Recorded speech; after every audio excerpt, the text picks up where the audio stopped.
It begins in 1956, a cold morning in Detroit, steam rising from manhole covers. And inside a dim Chrysler engineering shop, a small group of exhausted men stare at an engine block that almost nobody remembers today, an engine that wasn't supposed to be revolutionary, yet quietly became one of the most overbuilt, underappreciated, and flat-out misunderstood machines of the entire American V8 era. They called it the 318 Poly. Most people today hear 318 and think of the later LA small block, light, simple, square. But the first engine to wear that displacement, the Poly, was something else entirely. Bigger, meaner, stronger, and in many ways, decades ahead of its time. But almost nobody knows that. And what happened next changed everything. Because this engine wasn't built to win marketing battles. It wasn't built for flashy horsepower ads. It was built for one purpose: to survive abuse. Real abuse. Taxi fleets, police cars, tow trucks, delivery vehicles that never shut off. Engines that had to run 150,000 miles in a world where most V8s died at 80,000. But here's the irony. The 316 Poly was so tough, so reliable, so bulletproof, that it quietly proved too good. It lived too long. It outlasted the cars around it. And in doing so, it made itself a target. A heavy target, a complicated target, a target Detroit wanted gone. And that's the part of this story most people have never heard. Back in the mid-50s, Chrysler had a choice to make. Ford had its Y block, Chevy had its brand new small block 265, and Chrysler had big Hemis, beautiful, powerful, ridiculously complicated, fantastic for racing, awful for mass production. Chrysler needed something smaller, simpler, cheaper, but still strong enough to carry the company's reputation for engineering excellence. So they created the A block, a family of V8s with one goal: durability first, everything else second. The 318 Poly didn't appear overnight. It started with the 277 and 301. But by 1957, the engineers hit what they considered the sweet spot: a 318 cubic inch version with a bore of 3.91 inches and a stroke of 3.31, a dimension set chosen not for peak horsepower, but for long-term stress management. The piston speed stayed low. The cylinder walls were thick. The block was beefy cast iron with deep skirts and wide bearing surfaces. One Chrysler engineer later admitted, "We built it heavier than it needed to be because we didn't want it to come back." That's where the Poly nickname comes from, polyspherical, referring to the unique cylinder heads. Instead of the expensive full hemispherical design, Chrysler used half-dome chambers with offset valves. Simpler, cheaper, still breathed well. Not Hemi-level breathing, but far better than the wedge heads Ford and Chevy were using on their lower-end V8s. On paper, power wasn't stunning. Most versions made between 230 and 260 horsepower with compression around 9-to-1. But torque? A solid 340 pound-feet. And it made that torque at low RPM, right where police cruisers, station wagons, and work trucks needed it. So why does this matter?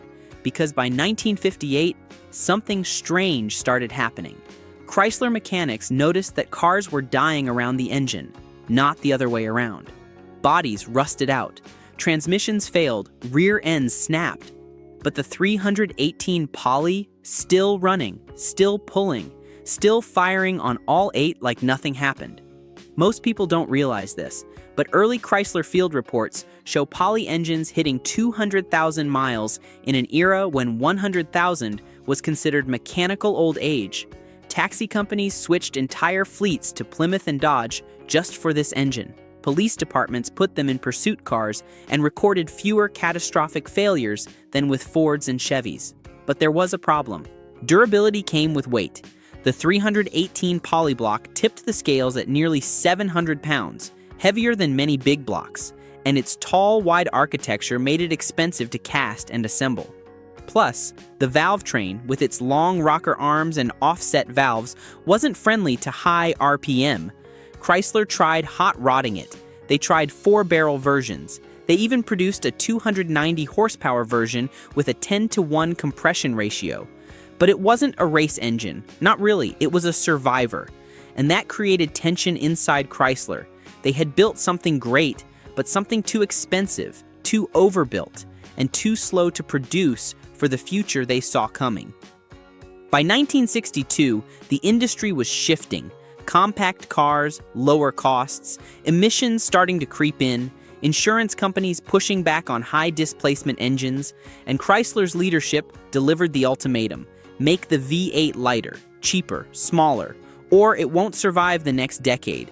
This was the moment everything changed. Because to replace the A-block poly, Chrysler engineers began designing the LAV8. On paper, it was the same displacement, 273 at first, then 318. But internally, a totally different machine. Thinner walls, smaller crank journals, lighter rods, narrower block. A full 50 to 70 pounds lighter than the poly version. In engineering terms, it was the difference between a tank and a family sedan. And here's the twist. Chrysler didn't tell the public the poly was being phased out because it was too good. They just quietly replaced it, like burying a secret. You think you know the 318? Not this one. But before the poly faded away, it got one last moment in the spotlight, though almost nobody knows this part of the story. Daytona, the high-banked oval that punished engines like no other track in America. Chrysler brought their most powerful Hemis and wedges for the NASCAR teams, but in the garages, tucked away in support trucks, were poly engines, running endurance tests for future police cars and highway patrol fleets. One of the engineers later recalled, "We'd pull the engines down after hours running flat out. No scoring on the bearings, no metal in the pan, oil pressure solid. We couldn't kill them." That's the legacy of the poly. Not glamour, not championships, endurance.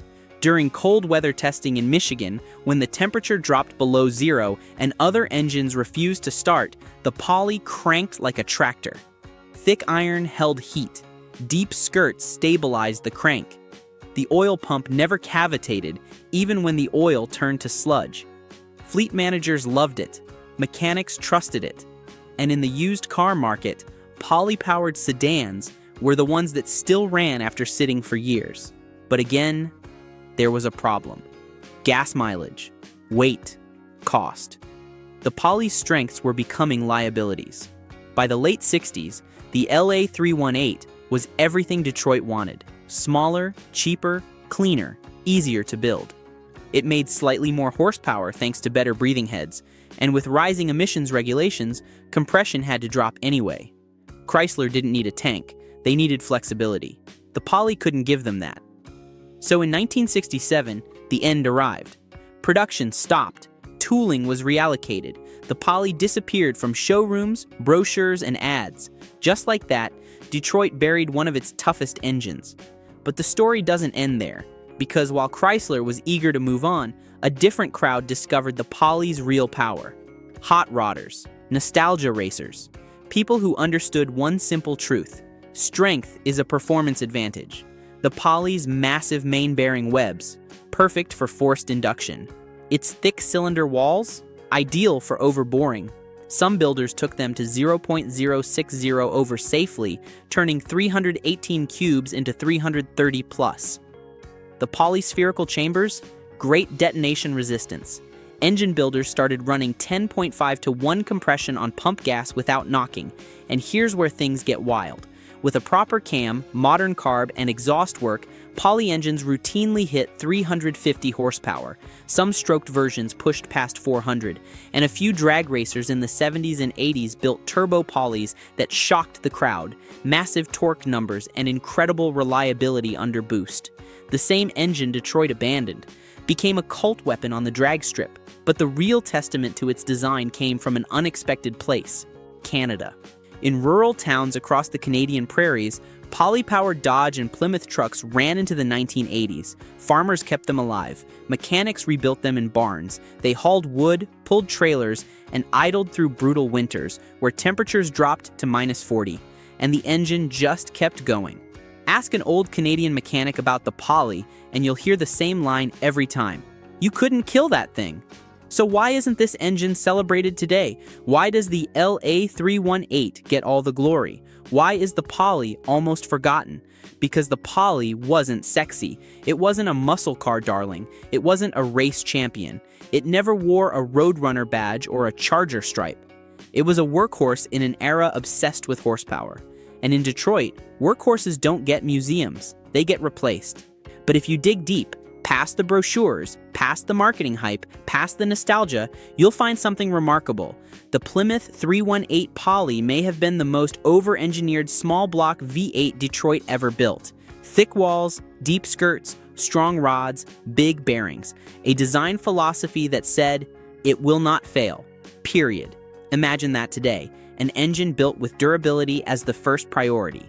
Not cost, not fuel economy, not emissions, longevity. The Poly was the last V8 designed that way. Look back at the specs and everything becomes clear. The 3.91-inch bore gave engineers more than enough cylinder wall for repeated rebuilds. The 3.31 stroke kept piston speed low, meaning less heat, less wear, less friction. The 9-to-1 compression ratio allowed for stable combustion on low-octane fuel. And the polyspherical heads let the engine breathe just enough to make power, but not so much that it stressed itself. It was the perfect balance, the perfect compromise. An engine built not to impress, but to endure. That's what makes it a masterpiece, a forgotten one, but a masterpiece nonetheless. Today, poly-powered classic cars are rare. Most were scrapped. Many were swapped for LA engines. And because the heads were unique, parts slowly became scarce. But in recent years, something interesting has happened. Classic Mopar fans have started hunting for them. Builders are restoring Poly engines. Some companies are even making performance parts again. Intakes, cams, headers. Not because the Poly is the fastest, but because it's the last of a kind. A relic of a different engineering philosophy, one we may never see again. In the end, the Plymouth 318 Poly didn't win the horsepower wars.